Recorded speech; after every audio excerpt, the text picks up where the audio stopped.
નમસ્કાર દોસ્તો, સ્વાગત છે આપ સર્વનું તમારી પોતાની યુટ્યુબ ચેનલ પર। આજે આપણે ધોરણ 6ના હિન્દી વિષયના તારીખ 18/4/2023 ને મંગળવારના રોજ જે હિન્દી વિષયની દ્વિતીય સત્રાંત પરીક્ષા 2023 એટલે કે વાર્ષિક પરીક્ષા 2023 લેવાવાની છે તેનું જે મોડલ પ્રશ્નપત્ર છે, જે બ્લુપ્રિન્ટ આધારેનું જે પ્રશ્નપત્ર છે તેનું સંપૂર્ણ સોલ્યુશન આપણે આ વિડીયોની અંદર જોવાના છે। તો આ પ્રશ્નપત્ર જે છે તેની અંદર ખૂબ મોસ્ટ આઈએમપી પ્રશ્નો આપણે મૂકેલા છે, તમારા માટે ખૂબ જ ઉપયોગી સાબિત થશે। પરીક્ષામાં સારામાં સારા ગુણ તમે પ્રાપ્ત કરી શકશો। તો આ જે પ્રશ્નપત્ર છે તેનો અવશ્ય અભ્યાસ કરજો, જેથી કરીને પરીક્ષામાં તમે સારામાં સારા માર્ક્સ પ્રાપ્ત કરી શકો। તેમજ તમારા દોસ્તો અને મિત્રોને પણ આ જે મોડલ પ્રશ્નપત્ર છે તે અવશ્ય શેર કરજો। પ્રશ્નપત્ર આપવા જવાનો સમય છે સવારે 8 થી 11, એટલે કે આવતીકાલે સવારે 8 વાગે। કુલ 80 ગુણનું प्रश्नपत्र છે। प्रश्न नंबर 1 अ निम्नलिखित पंक्तियों के भावार्थ अपने शब्द में लिखिए, જેના કુલ 10 માર્ક્સ છે। તો અહીંયા આપણને એક પંક્તિ આપવામાં આવેલી છે, એનો આપણે ભાવાર્થ લખવાનો છે। चले समय के साथ तभी तो दुनिया में यश पाएंगे, इस वसुधा पर स्वर्ण सवेरा निज प्रयास से लाएंगे, फिर करनी शुरुआत सभी को मानवता के गान की जय जवान। તો જોઈએ આપણે અહીં જે આપણને પંક્તિ આપેલી છે તે પંક્તિનું આપણે સોલ્યુશન એટલે કે एनो भावार्थ। तो अहीं आ प्रमाणे आवशे, हम समय के साथ चले तो ही दुनिया में यश पाएंगे, हम अपने प्रयत्नों से इस धरती पर सुनहरी सुबह लाएंगे, हमें मानवता के गीतों की फिर शुरुआत करनी है। त्यार पछी बीजो सवाल, अपनी करुणा का जल तू बहा के कर दे पावन हर एक मन का कोना। तो जवाब आवशे, हम अपनी खुशियों के फूल सब में बांटे और सबका जीवन उपवन सा सुंदर बन जाए, हे ईश्वर तू अपनी करुणा का जल बहाकर हम सबके मन का हर कोना पवित्र कर दे। मित्रों, અહીં તમે જોઈ શકો છો કે હાલમાં તમે જે હિન્દી વિષયનો પ્રશ્નપત્રનો અભ્યાસ કરી રહ્યા છો તેવા મોડલ પ્રશ્નપત્ર બ્લુપ્રિન્ટના આધારે આપણે 2 પ્રશ્નપત્ર તૈયાર કરેલા છે। તો આ બંને પ્રશ્નપત્રના જે સોલ્યુશનની પીડીએફ છે તમે માત્ર 5 રૂપિયાની અંદર મેળવી શકશો। એના માટે અહીં તમને જે નંબર આપવામાં આવેલો છે નંબર ઉપર ફક્ત 5 રૂપિયા ગૂગલ પે કરવાના છે અને ગૂગલ પે કરી તેનો ફોટો તમારે વોટ્સઅપ નંબર ઉપર સેન્ડ કરવાનો છે, જેથી તમારા વોટ્સઅપ નંબર ઉપર તમે આ બંને પીડીએફ છે તે મેળવી શકશો, જે તમારા માટે ખૂબ ઉપયોગી સાબિત થશે। તેનો અવશ્ય અભ્યાસ કરજો, જેથી કરીને પરીક્ષામાં સારા માર્ક્સ પ્રાપ્ત કરી શકો। प्रश्न नंबर 1 ब निम्नलिखित प्रश्नों के उत्तर लिखिए। में पहलो सवाल, क्या करने से हम दुनिया में यश पा सकते हैं। तो उत्तर, हम पिछड़ेपन को छोड़कर समय के साथ आगे बढ़े तो दुनिया में यश पा सकते हैं। बीजू, हमारे मन में कैसी भावना नहीं होनी चाहिए। उत्तर, हमारे मन में किसी से बदला लेने की भावना नहीं होनी चाहिए। प्रश्न नंबर 2 अ सही वाक्यांश चुनकर वाक्य फिर से लिखिए। एમાં પહેલું, नेपोलियन अपनी बहन इलाइजा के साथ। तो जवाब आवशे विकल्प बी, आंख मिचौनी खेल रहा था। बीजू, अली ख्वाजा ने तेल का घड़ा। तो जवाब आवशे विकल्प ए, वाजिद के घर रखा। ત્યાર પછી प्रश्न नंबर 2 ब निम्नलिखित प्रश्नों के उत्तर संक्षेप में लिखिए, જેના कुल 4 मार्क्स છે। એમાં પહેલો સવાલ, हस्ताक्षर करने के बाद गांधी जी ने क्या लिखा। तो जवाब आवशे हस्ताक्षर करने के बाद गांधी जी ने लिखा, तुम्हारे इन आभूषणों की उपेक्षा तुम्हारा त्याग ही सच्चा आभूषण है। बीजो सवाल, हमें पुस्तकें क्यों पढ़नी चाहिए। उत्तर, पुस्तकें हमें ज्ञान देती है, वे हमें अच्छे बुरों की पहचान कराती है, किताबों से हमारी जिज्ञासा की पूर्ति होती है, ज्ञान विज्ञान को गतिमान रखने का काम पुस्तकें ही करती है, पुस्तकों से सच्ची मित्रता का लाभ अवश्य मिलता है, इस तरह हमारे जीवन में पुस्तकों का बहुत महत्व है। ત્યાર પછી પ્રશ્ન નંબર 2 ક નિમ્નલિખિત प्रश्नों के उत्तर लिखिए, જેના कुल 6 मार्क्स है। में पहलू, देवेंद्र ने भिखारी के लिए क्या किया। उत्तर, अंधा और बूढ़ा भिखारी राह के बीच पड़ा करा रहा था, देवेंद्र ने उसे वहां से उठाकर फुटपाथ पर बिठाया, जो रोटी बाहर गिर गई थी वह कटोरे में डाल दी, सड़क पर उसके बिखर गए पैसे भी कटोरे में डाल दिए, भिखारी के पाँव में लगे घाव से खून बह रहा था, इसलिए देवेंद्र उसे सहारा देकर अस्पताल ले गया और वहां उसने भिखारी को भर्ती करा दिया। ત્યાર પછી બીજો સવાल, आप नेपोलियन की जगह होते तो क्या करते। जो ये उत्तर, नेपोलियन का धक्का लगने से अमरुद बेचने जाने वाली लड़की के अमरुद कीचड़ में गिर खराब हो गए, अब वह उन्हें बेच नहीं सकती थी, उसे डर था कि वह अपनी माँ को क्या जवाब देगी। नेपोलियन को लगा कि उसके कारण उस गरीब लड़की की हानि हुई है। उसकी हानि को पूरा करना उसने अपना फर्ज समझा। उसने अपनी माँ को सच हकीकत बता दी और उस लड़की को माँ से पूरे पैसे दिलवाए। अगर नेपोलियन की जगह में होता तो मैं भी उसकी तरह उसी गरीब लड़की का नुकसान न होने देता। प्रश्न नंबर 3, निम्नलिखित परिच्छेद को पढ़कर प्रश्नों के उत्तर લખીએ જેના કુલ 5 માર્ક્સ છે। તો અહીંયા તમને પેરેગ્રાફ આપવામાં આવેલો છે, તે ધ્યાનપૂર્વક વાંચવાનો છે અને તેની નીચે આપેલા પ્રશ્નોના उत्तर લખવાના છે। પહેલો સવાલ, जीवन में खेल क्यों जरूरी है। उत्तर, खेल से मनोरंजन होता है, तंदुरुस्ती ठीक रहती है और हम निरोगी रहते हैं। खाया हुआ अन्न खेलने से पच जाता है और शरीर में स्फूर्ति रहती है। खेल से शरीर मजबूत और दिमाग तेज बनता है, इसलिए जीवन में खेल जरूरी है। बीजो सवाल, खेल के अभाव में क्या होता है। उत्तर, खेल के अभाव में शरीर में आलस्य रहता है और भोजन का पाचन ठीक से नहीं होता, इसलिए हमारा स्वास्थ्य नहीं रहता और हम बीमार तथा कमजोर रहते हैं। ત્યાર પછી ત્રીજો સવાલ, जो लड़के नहीं खेलते वह कैसे हो जाते हैं। उत्तर, जो लड़के नहीं खेलते वे आलसी और बीमार हो जाते हैं। चौथों, पढ़ाई के साथ खेल पर जोर क्यों देना चाहिए। उत्तर, पढ़ाई के साथ खेल पर भी जोर देना चाहिए क्योंकि खेलते समय हम साथियों के साथ मिलजुल कर खेलते हैं, हम साथियों का ख्याल रखते हैं, इससे हमें अपने आप कई अच्छी आदतें आ जाती है। ये आदतें हमारे भावी जीवन में बहुत उपयोगी साबित होती है।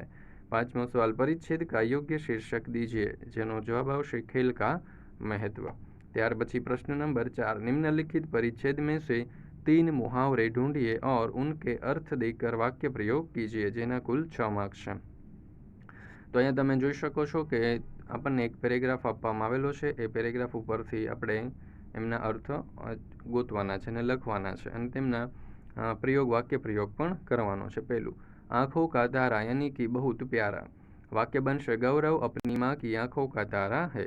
बीजू, ईद का चांद होना यानी कि बहुत दिन बाद मिलना। तो जवाब आवश्य, आजकल तुम ईद के चांद हो गए हो, दिखाई नहीं देते। त्रीजू, आग बबूला होना यानी कि बहुत क्रोधित होना। तो वाक्य बनશે, नौकर से गुलदस्ता टूट जाने पर मालकिन आग बबूला हो गई। ત્યાર પછી પ્રશ્ન નંબર 5, उचित जोड़ मिलाए જેના કુલ 4 मार्क्स છે। नेपोलियन की बहन, तो जवाब आवश्य इलाइजा। न्याय करने वाला लड़का तो हसन। बापू को गहने देने वाली लड़की तो कौमुदी और इंसानियत की परीक्षा पास करने वाला तो देवेंद्र। मित्रों, તમે જે પ્રશ્નપત્રનો અભ્યાસ કરી રહ્યા છો તે પ્રશ્નપત્ર એટલે કે આ પ્રકારના જે મોડલ પ્રશ્નપત્ર છે બ્લુ પ્રિન્ટના આધારે તૈયાર કરેલા છે, મોસ્ટ આઈએમપી પ્રશ્નપત્ર।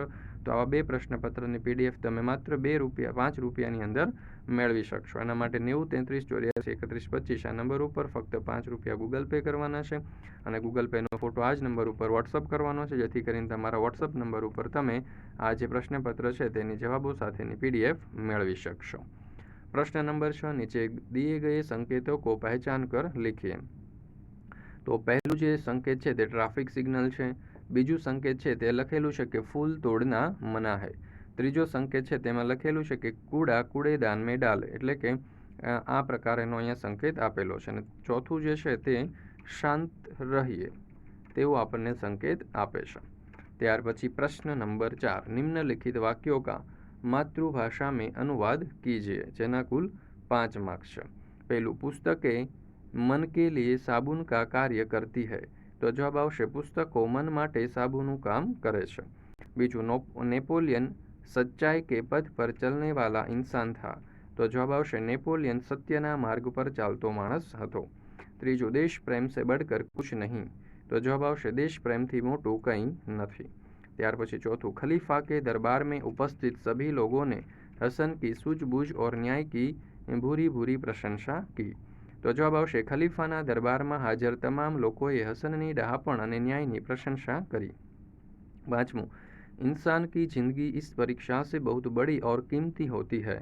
तो જોઈએ उत्तर, व्यक्तिનું जीवन आ कसोटी करता घणું मोटું અને मूल्यवान છે। प्रश्न नंबर 8, निम्नलिखित विषय पर अपने विचार लिखिए જેના કુલ 6 मार्क्स है। एमां पहलू आवशे विज्ञान का महत्व। तो विज्ञान का महत्व जे आ प्रश्न है तेना उपर निबंध આપણે કંઈક આ પ્રમાણે લખી શકીએ। તમે સ્ક્રીન ઉપર જોઈ શકો છો। તો વિજ્ઞાનનું મહત્વ આ નિબંધ અહીંયા આપણને આપવામાં આવેલો છે। ત્યાર પછી બીજું છે દેવેન્દ્ર કી માનવતા। તો દેવેન્દ્ર કી માનવતા વિશે જે જવાબ છે તે અહીં તમને આપેલો છે, તમે જોઈ શકો છો। ત્યાર પછી ત્રીજું હસન કા સચ્ચા ન્યાય। તો એના વિશેનો પણ જે જવાબ છે તે અહીં તમે જોઈ શકો છો। ત્યાર પછી પ્રશ્ન નંબર 9 ઉદાહરણ के अनुसार प्रास वाले शब्द लिखिए। एमां छे नौकरानी यानी कि देवरानी, शेठानी अने जेठानी।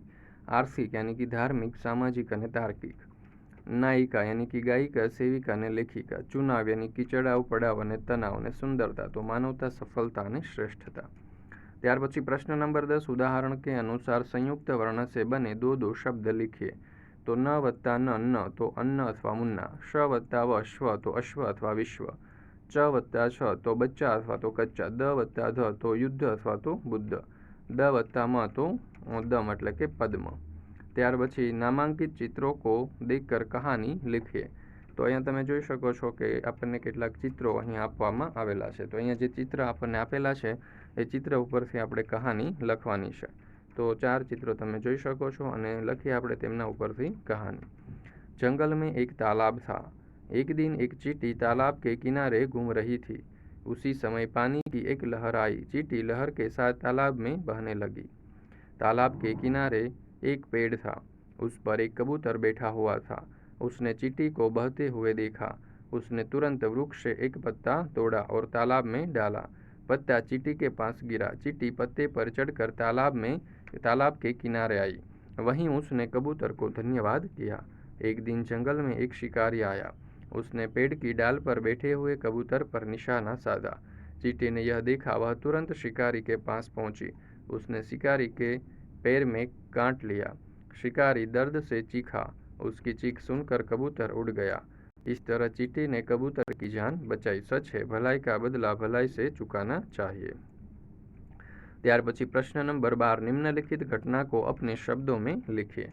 आप स्कूल के मैदान में खेल रहे हैं और आपके साथी को पैर में मोच आ गई तो आप क्या करोगे? तो જોઈએ उत्तर। अगर हम स्कूल के मैदान में खेल रहे होते और मेरे साथी को पैर में मोच आ गई तो मैं प्राथमिक सारवार केंद्र से आयोडेक्स लाकर उसकी मालिश करता और उसे थोड़ी देर बैठने के लिए कहता। फिर भी दर्द ठीक ना हो तो मैं अपने शिक्षक को बताता और मेरे साथी को साथ लेकर जाता और उसकी मदद करता। त्यार पछी बीजो सवाल, क्या तुम्हारे साथ भी कभी ऐसी घटना घटी है कि तुम्हारे न्याय के लिए किसी के पास जाना पड़ा हो? उस घटना को विस्तार से लिखिए। उत्तर, मेरे साथ भी ऐसी घटना घटी थी जब मुझे न्याय के लिए अपने पिता के पास जाना पड़ा था। जब मैं और मेरा भाई छोटे थे तब हम दोनों के बीच छोटी छोटी बातों को लेकर झगड़ा हुआ करता था। एक बार मेरे पिताजी ने हम दोनों को बिल्कुल एक जैसी पेन ला कर दी। मैंने पहचान के लिए पेन के अंदर के हिस्से में अपना नाम लिख दिया जो मेरे भाई को पता नहीं था। दूसरे दिन मेरे भाई ने अपनी पेन कहीं खो दी। उसने मेरी पेन ले ली। जब मैंने पेन वापस मांगी तो वह कहने लगा कि वह उसकी पेन है और मैं अपने भाई से पेन छीन रही हूँ। इस तरह वह मेरे साथ झगड़ा करने लगा। मैं रोते हुए अपने पिताजी के पास गई और सारी बात बताई। पिताजी ने पूछा कि मैं कैसे साबित करूं कि वह पेन मेरी है। तब मुझे याद आया कि मैंने पेन के अंदर वाले हिस्से में अपना नाम लिखा था, जो बात मेरा भाई नहीं जानता था। मैंने वह बात अपने पिताजी को बताई और उन्होंने इस बात से पुष्टि करने के लिए मेरे भाई से पेन मांगी और मेरे बताए हुए स्थान पर मेरा नाम लिखा हुआ था। मेरे पिताजी ने मेरे भाई को डांटा और मुझे मेरी पेन वापस दिलाई। मित्रों, आपणे आ चेनल पर बधा ज विषयना जे प्रश्नपत्र है ब्लूप्रिंटना आधारे तैयार करेला मोस्ट आईएमपी प्रश्नों तेना संपूर्ण सोल्यूशन मुकाई चूक्या है, जेनी लिंक तमने नीचे डिस्क्रिप्शन बॉक्सनी अंदर मळी जशे। आ विडियो तमारा दोस्तों और मित्रों सुधी पण जरूरथी शेर करजो, जेथी तेओ पण आ प्रश्नपत्रनो अभ्यास करी अने सारा मार्क्स प्राप्त करी शके।